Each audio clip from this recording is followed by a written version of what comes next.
Since coming back from injury, Zach LaVine hasn't been talked about near as much in the trade rumor mill. But now talks are ramping up once again, and this time it puts him with the Los Angeles Lakers, which we thought were out of the Zach LaVine sweepstakes. I'm your host, Joey Mercer. This is another episode of Bulls Digest. And before we get into it there today, I just want to say that about 88% of you that watch these videos are not subscribed. So if you aren't already subscribed to the channel, make sure to go down below, hit that subscribe button, turn on the bell for notifications, and every single time that we upload, you will be updated, notified to whatever device you watch this on, and you'll be able to stay up to date with your Chicago Bulls and our takes here on that at Bulls Digest. So without further ado, let's get into the topic at hand there today, and that is LaVine to the Lakers again.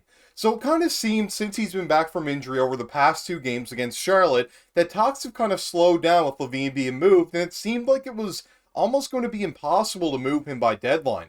But now trade talks are ramping up once again, with a few teams being mentioned, but none mentioned more than the Los Angeles Lakers, who we were talking heavily being linked to Zach LaVine earlier on in the season. When we look into this, the article I'm citing is from Sports Illustrated, and the title said, "Report predicts Zach LaVine will get traded to the Los Angeles Lakers," and this was put out by Nick Ragu. Now, this report only came out about 7 hours ago, so I wanted to hop on this as soon as physically possible, which I could, and that's why we're going to break it down right now. This said that the rumor mill involving the Chicago Bulls' Zach LaVine has been churning non-stop for a while now. And with the NBA trade deadline fast approaching, it won't be long before rumors turn into reality.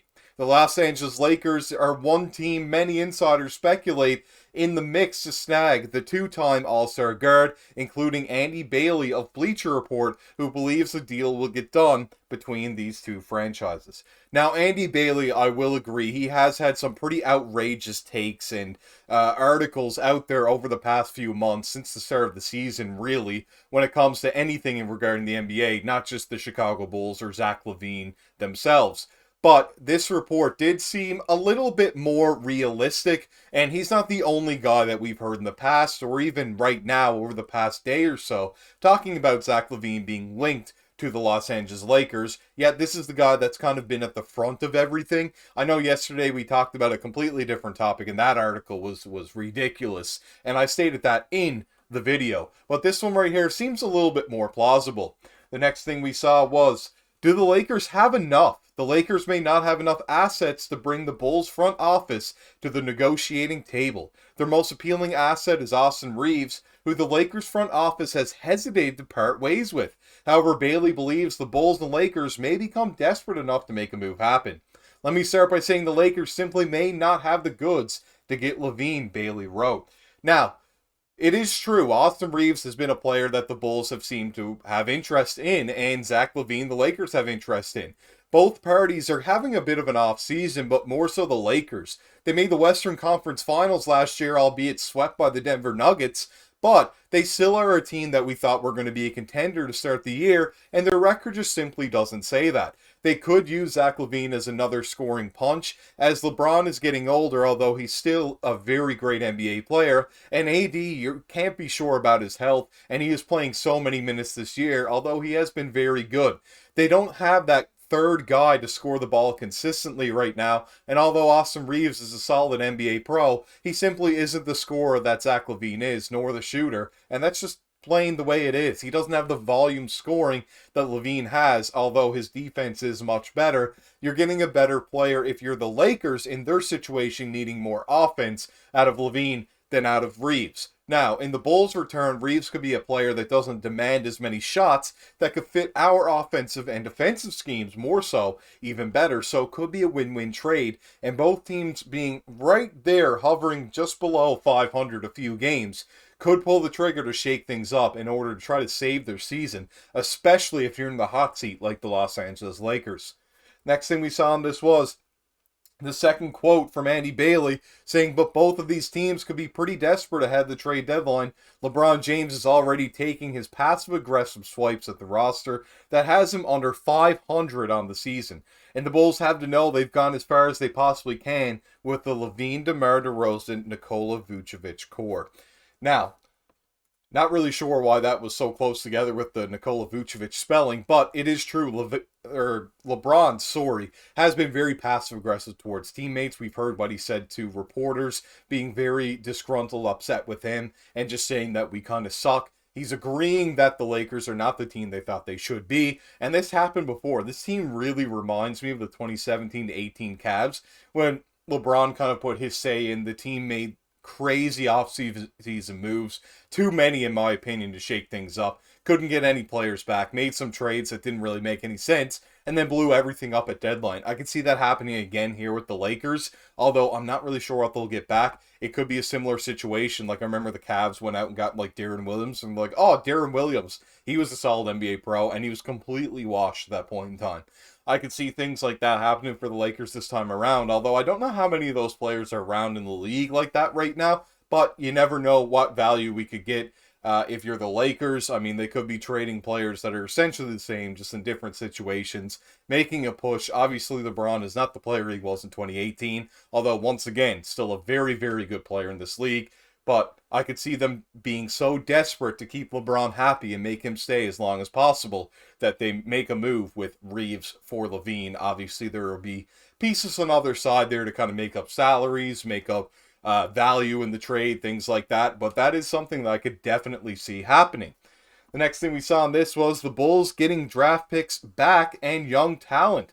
If the Bulls can't pry Reeves away from the Lakers, perhaps a package consisting of talented wingmen, Max Christie, and several draft picks would be enough to entice Chicago to let LaVine go to the City of Angels. While it's not the package that the Bulls were seemingly hoping for, Christie has the potential to develop into a solid player, and the draft picks could help them rebuild quickly. I'm sure if you've seen over social media, I was really chewed out on Twitter. I mean, that had a lot of views over there, a lot of people talking about me not really understanding the full take when I said Christie wasn't that good of a defender. We probably all know that here at Bulls Digest when I talked about that. I'm not as high on Max Christie as some other guys. I really don't think that his potential ceiling is as high as it really looks to be. He's playing on the Lakers right now, and they don't really have a whole lot of tools, and I feel like he's really given shine just because of the system that he's in right now, being given more opportunities. Darvin Ham isn't the best NBA coach in the league, and believe me when I say he's probably a bottom five. I don't really agree what he's doing over there. It seems kind of funky, the lineups and the offensive sets that he's running over there, and I don't think the players are agreeing with it, but Christie is an okay defender. I never went out and said that he was a bad defender. Would he fit the Bulls? Maybe not. Do I want him on the Bulls? Not really. But he would be a solid value if we are getting back maybe to flip again. That's another guy that is okay, and I believe that he is a solid role player in this league, but he is nowhere near what some of the fans said he was as an elite defender. That's not who he is. I mean, Donovan Mitchell had a few off games, and we saw that over the next few, and he's had a few of those this season. This hasn't been his best year so far.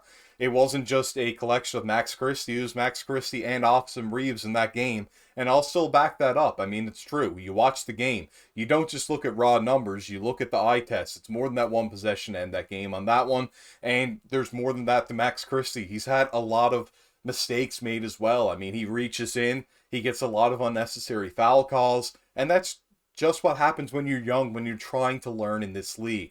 I'm not trying to discredit Max Christie at all, but let's be real, he isn't an elite defender just yet. It's going to take him some time. If he develops in that is unknown right now, and never, never to discredit a player, but just simply what the eye test is showing me right now when I watch him. Believe me when I say that I watch all the Bulls games and a lot of other NBA games as well. I get my hands on it pretty much as I can, and if I miss games, I watch highlights, I watch the games over the next day on YouTube. I record them on my TV. I mean, whatever you can get your hands on is pretty much what I like to look into. I look at stats daily. I definitely do my homework on this stuff. So if you disagree with the take that I have, it's based on my own opinion and research, not just because I'm talking, because I feel like it, so to speak.